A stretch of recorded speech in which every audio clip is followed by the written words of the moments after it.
Hi everyone, I'm Mercury Payton, Town Manager here with On Deck with Mercury, and today we'll be discussing the election for Mayor and Town Council, and I have with me Gary Scott, who is the General Registrar and Director of Elections for Fairfax County. Hi, how are you, Gary? Fine, thank you. How are you today? Doing well, good to see you. Thank you for taking time out of your busy schedule. No problem. Anything that gets me out of the office is a blessing. I can appreciate that. So we have an election coming up on May 5th. It's a very interesting election. We have 3 candidates for mayor and 7 candidates for council, with 3 seats open for that election. So I've got a few questions for you to maybe help out our residents understand how that process is going to go this year. The first one, considering the governor's recommendation to move the May elections to November, what would be the process to make that actually happen? Well, that's going to require an act of the General Assembly to bring into effect. The governor has the authority under his emergency powers to move the election for up to 14 days. The Supreme Court of Virginia has the authority to move it up to 30 days. To move it to any other date would require the General Assembly to take it as an emergency measure and enact that into law. So are there other options? What does the General Assembly have the authority to actually do? Really, the only thing they have the authority to do is enact legislation to move it to a new date. They can specify whichever date they wish to use. It wouldn't necessarily have to be May, but since we already have a general and special election scheduled for November, it would be most logical to move it to that date. But there's actually no restriction on when or where they could move it. Is the General Assembly's decision final, and when will that decision be made? The General Assembly is convening on April 22nd for the veto session, where they have the opportunity to either act on changes requested by the governor or to override any vetoes of legislation that he has imposed. So the 22nd and the 23rd of April would be the first indication that we would have it. Once enacted, it could always be, people sue acts of the General Assembly all the time in court. Yeah. So, but that would be the only recourse that anyone would have after it's been enacted into law and signed by the governor, would be to go through either the Virginia state level courts or through federal court. How is Fairfax County's Office of Election responding to this uncertainty around the election date? From our point of view, as far as we are concerned, the Vienna town election will occur on May the 5th until we receive or see a signed piece of legislation by the governor directing it to another date. So should people still continue to vote absentee until April 22nd? We would encourage people, if they're planning on voting absentee or voting in the upcoming town election and they are concerned about going to the polling place, we would still encourage them to apply for an absentee ballot, and we will send it to them. If the election date is changed, more guidance will be coming out. But basically, if the election date is changed, we zero the election and start all over again. So I think to make it clear for residents, the governor's statement a few days ago does not in fact change the May 5th election date yet. The General Assembly meets on April 22nd, and so until the General Assembly takes action, all the voters of Vienna should proceed as if it's going to happen on May 5th. So if they're going to vote absentee, they should continue to do so. That is correct. Until the legislation is enacted and signed by law, the election will still occur on May the 5th. So what does this proposed change mean for voters going forward? Well, some of the details are still waiting to be worked out. There are still restrictions in the code that will have to be addressed and other modification. It's not just simply changing the date of the address. There are questions about filing dates that will have to be changed. Currently, the code says you have to be eligible, if the date is changed, you still have to be eligible on the original date. So we would have to address that to make sure that people who register to vote after May the 5th in the town of Vienna would be eligible to vote in the town of Vienna election date. So it's not just a one, okay, we're going to change the date and that's it. There are many other things that have to be worked out, and we would, as we receive guidance, we would pass that on to let people know. So what are the different ways to vote by absentee ballot, and how do residents submit their absentee ballot? Well, there are basically only two ways to vote absentee. You can either request a ballot by mail. You can get the application by going to either the state website or to our website and apply online to do it, or you can download an application which you can then submit directly to our office. And the application can be submitted by mail, electronically. You can scan it and send it as an email attachment, or you can fax it to our office. And all of the information on that is posted on the county's website. We also offer in-person absentee voting. Due to the county closing all government centers, currently we are only offering the absentee in-person voting at the main government center, and it has to be curbside. So you would come in, call the number that we have posted in the parking lot, and someone will bring out the application. Then we will process it and bring out the ballot, and they will vote it at that time, and we will bring it in and run it through the tabulator. How can residents obtain an application for absentee ballots, and what information will they need to provide on the application? The easiest way to do it is to do it online. The only concern on that, they have to have a current Virginia driver's license or the old walker's permit that they refer to, because we extract the signature from the Department of Motor Vehicles. If they do not have to have that, they have to submit one in paper. They can download the application, or they can call my office and we will mail them one. We're getting pretty close to the time on that. The U.S. Postal Service says 5 to 7 days each way for first-class mail. So if they want to request one by mail, they need to do it pretty quick. We're coming up on the deadline. The deadline is the Tuesday before the election at 5 p.m. And this is an absolute deadline. Postmarks don't count. We must have the application in our hands at 5 p.m. If not, it's been submitted too late. We can't process it. What reason code should people who have coronavirus, COVID-19 concerns use on the absentee ballot application itself? The state guidelines are for people to use reason code 2A, which is the general sickness or disability code.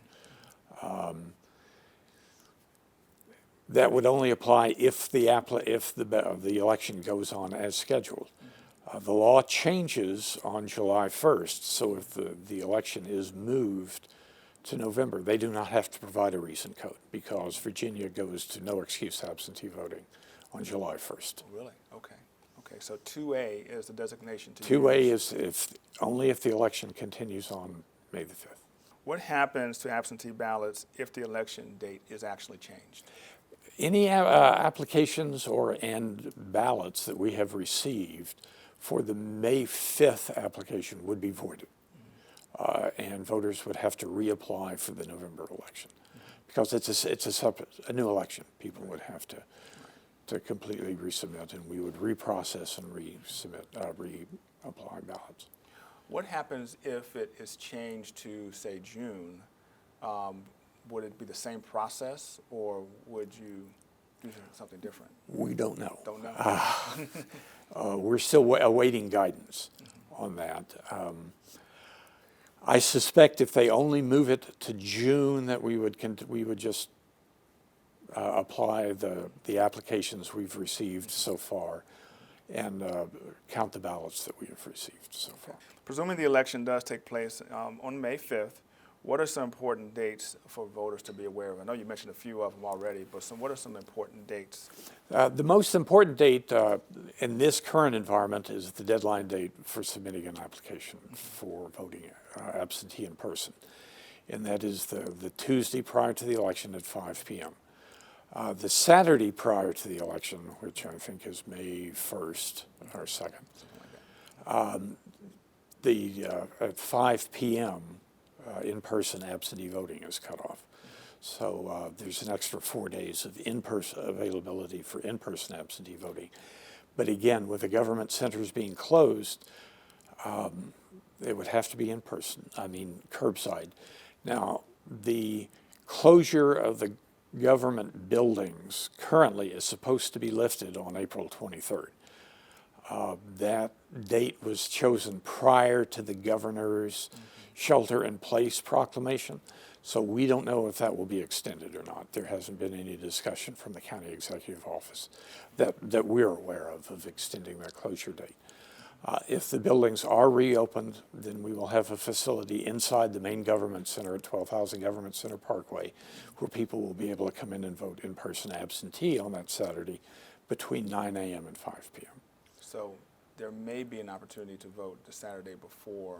Well, there definitely will be. It's just going to be under what circumstances it will take, whether it has to be curbside, which is a very slow process because we have to take out the application, the voter has to fill it out, we have to go in and process it to ensure that the voter is eligible, extract a ballot, take it out to the voter, have them vote it, take it back in, and cast the ballot. Where and when will in-place voting in the town's elections take place?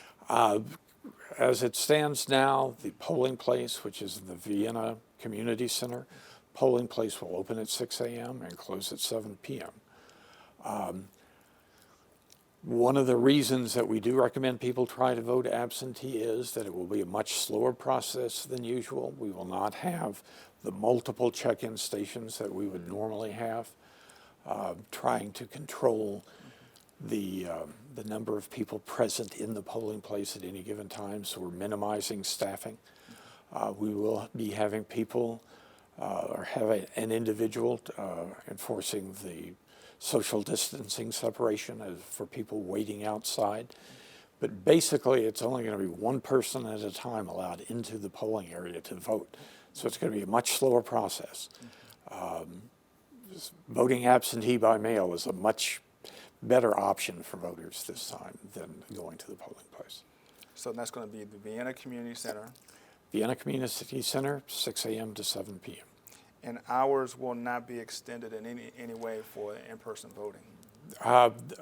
The only way that can be done, as it is written in the Code of Virginia, the Circuit Court of Richmond must be petitioned to extend the polling hours.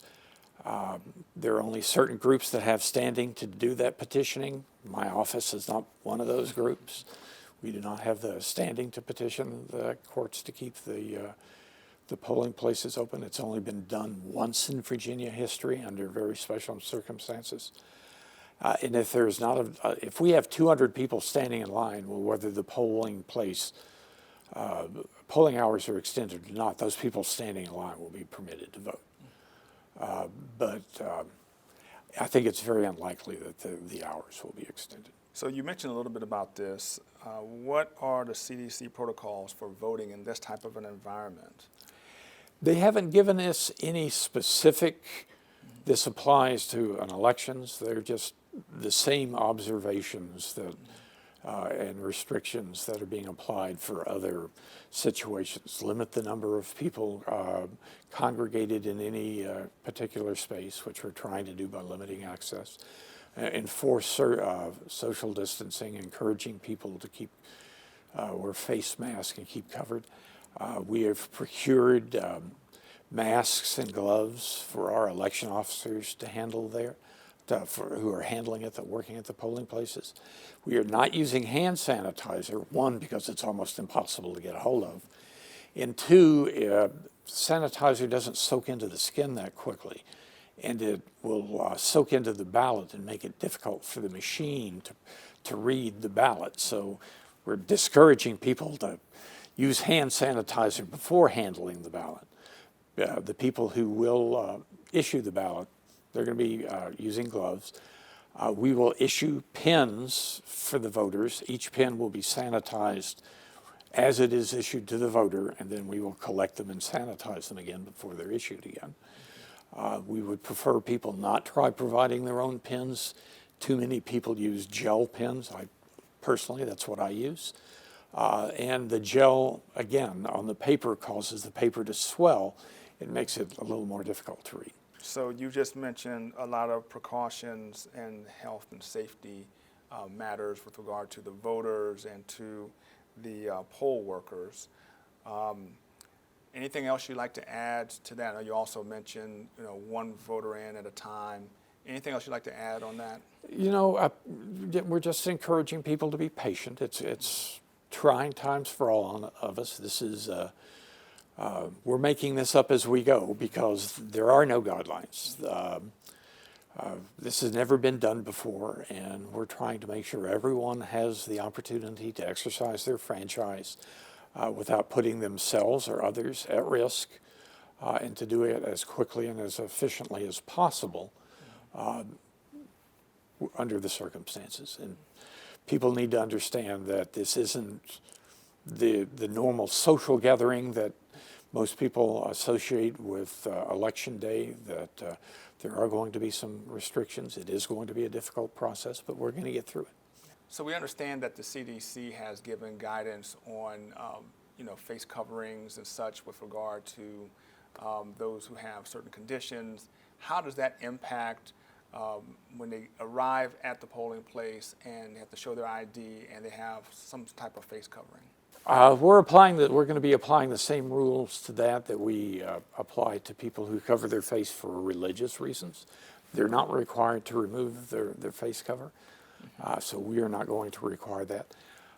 It is the intent of the General Assembly that photo ID no longer be required. On July 1st, the photo ID requirement goes away.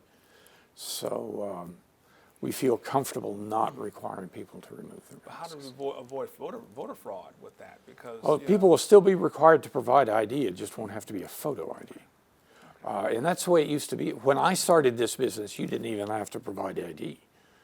You just showed up, gave them your name, and voted. And then about 18 years ago, they added the ID requirement, but an ID could be a driver's license, a passport, a utility bill, the old voter cards, which we stopped issuing 6 years ago. There were many things, most of which did not have a photo on it. And it was only 6 or 7 years ago that they added the photo ID component. And the General Assembly this year they maintained the ID requirement, but removed the photo ID requirement. So what should those who choose to vote in person expect? What might they see and experience that's different than what they've seen in the past? The biggest change they're going to see is that it's just going to be much slower than usual. Our goal is to get people through within just a few minutes, regardless how long the line is. And that's just not going to be possible unless the lines are very short. We're fortunate it's a very slow ballot. One thing we would encourage people to do is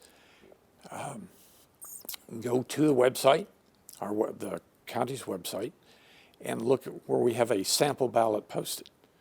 And review the sample ballot and have your decision made when you go in. Too often people will get the ballot and they will spend 5 or 10 minutes trying to decide who to vote for. Because this is the first time they've seen the ballot. Review the ballot before you go. That would be something we would really, really encourage. Will candidates be allowed to present at the polling place like they have been in the past? They're outside the 40-foot limit. Again, from the point of view of election law, there are no changes. They're still entitled to do everything they would be entitled to do under normal circumstances. We would encourage the candidates to observe the same sort of precautions and restrictions that we're encouraging the voters to take care of, but there is no prohibition for them outside the 40-foot limit, the entrance of the polling place, to greet voters, to hand out information, to answer questions. So candidates and this whole process is exempt from the 10-person gathering and all of that? You know, that's not really clear. That the shelter-in-place order from the governor does not apply to the polling place. The congregate groups, the large groups, are still strongly discouraged. Election day campaigning is what we would call a retail event. It's all done one-on-one. So it shouldn't be a problem. We shouldn't be seeing any groups. We would encourage them not to cluster together. Enforcement of that outside the 40-foot limit, that's not our call. We have no authority outside that limit. When, how will absentee ballots be counted? And will absentee ballots totals be included in the preliminary totals and released after the polls close that evening? Absentee ballots will be counted in the central absentee precinct on election day. There are certain restrictions on when we can actually begin counting them, but we will have the results, the absentee ballot results, available at the same time we have the unofficial results. They will be posted at the same time. So that night? That night, everything will be posted. Now, those are unofficial results until the election is canvassed the next day. Because it's in a local election, the certification of the election will happen on Wednesday instead of having to wait until the state can certify the election. But we will have those, all the results available the same day. So what should voters think about all of this? I mean, what is different than a typical election? So what should be their mindset? The mindset is that regardless of the circumstances, elections and democracy goes on. We will not, we may have to make changes to the way we do it. We may be asking voters for an extra degree of patience than they would normally experience, and for them to be understanding. You know, the people who man the polling places are election officials. You know, they're citizens just like they are. They're volunteers who come out to do this. They're putting themselves at risk just like people showing up at the polling places. Maybe even more at risk because they're being exposed to people. We can't enforce a 6-foot separation when these people check in. There will be some tweaks around the edges, but the biggest change they're going to see is just that it's going to be a much slower operation. Yeah.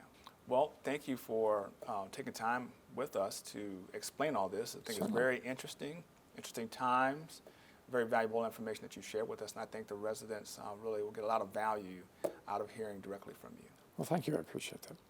All right. So thank you for tuning in to On Deck with Mercury about the elections this time. For more information, you can go to our website, and you can go to the website at the Office of Elections or Fairfax County's website to learn more. Thank you very much, everyone, and stay safe.